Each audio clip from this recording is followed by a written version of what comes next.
ધોરણ 1 ગણિત એકમાં જ્ઞાન કેટલી વખત એની અંદર આપણે શું શીખવાનું છે ગુણાકાર શીખવાના છે ગુણાકાર શીખવા માટે પહેલા ઘડિયા આવડવા જોઈએ ઘડિયા આવડે તો તમને ગુણાકાર આવડી શકે આમાં ગુણાકારની નિશાની તો તમારે આગળ મૂકેલી છે એ ચોકડી છે એ ગુણાકારની નિશાની છે હવે હું તમને એક કોડો પૂછું જો બકા બધા મારી સામે જો એક રિક્ષાના 3 પડ્યા 3 અંક બોલું છું એટલે કયો ઘડિયો ગણે છે 3 નો ઘડિયો કયો ઘડિયો ગણે છે 3 નો હવે એ 3 પડ્યા એક રિક્ષાના છે એવી 4 રિક્ષાઓના કેટલા પડ્યા 12 એટલે 3 ના તમે ક્યાં સુધી બોલ્યા 4 સુધી ક્યાં સુધી બોલ્યા 4 એટલે 3 ચોકું ને 12 3 ના આપણે 4 વખત લીધા 3 ના કેટલી વખત લીધા 4 વખત એટલે 3 ચોકું 12 થયા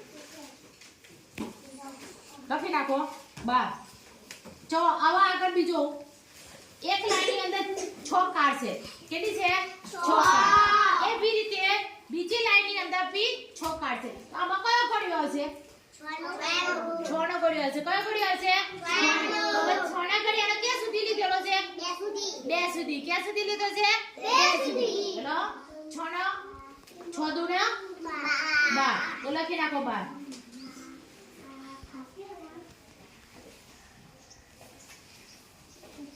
જો હવે નીચે એક વિભાગની અંદર 2 મોટરસાઇકલ મૂકેલી છે એક વિભાગની અંદર 2 મોટરસાઇકલ તો 2 મોટરસાઇકલ એનો કયો ઘડિયો હશે બેનો ઘડિયો હશે કયો હશે બેનો ઘડિયો એવા 5 વિભાગની અંદર કુલ કેટલી મોટરસાઇકલ થાય તો બેનો ઘડિયો ક્યાં સુધી બોલો પડશે 5 સુધી તો બોલો ચલો બેનો ઘડિયો 5 સુધી બોલો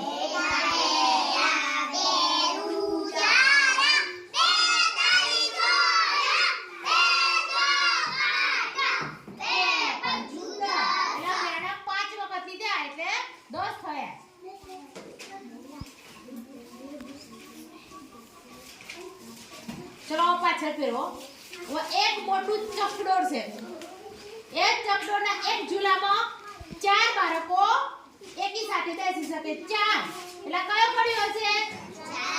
4 આનો ઘડિયો હશે કયો હશે 4 એવા આ ચકડોળની અંદર 6 ઝૂલા છે આ ચકડોળની અંદર કેટલા ઝૂલા છે જો તો કરો તો એક ચકડોળમાં 4 બાળકો બેસે હા તો એક ચક્રમાં 4 બાળકો બેસે છે તો 4 આનો ઘડિયો 4 ના આપણે કેટલી વખત લેવા પડશે 6 સુધી લેવા પડશે ક્યાં સુધી લેવા પડશે 6 સુધી તો 6 નો ઘડિયો તમે 4 વત્તા 4 વત્તા 4 વત્તા એવું 6 સુધી બોલો 4 આનો ઘડિયો 4 6 24 તો 4 વત્તા 4 વત્તા એવી રીતે 24 જવાબ લખી નાખો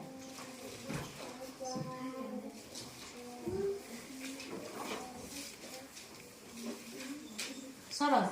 એટલે આ ચકડોળમાં કુલ કેટલા બાળકો બેસી શકે 4 આનો કરે તમે 6 સુધી બોલે ને તો કેટલા થી કુલ ટોટલ છે લે 24 તો કુલ કેટલા બાળકો બેસી શકશે બોલો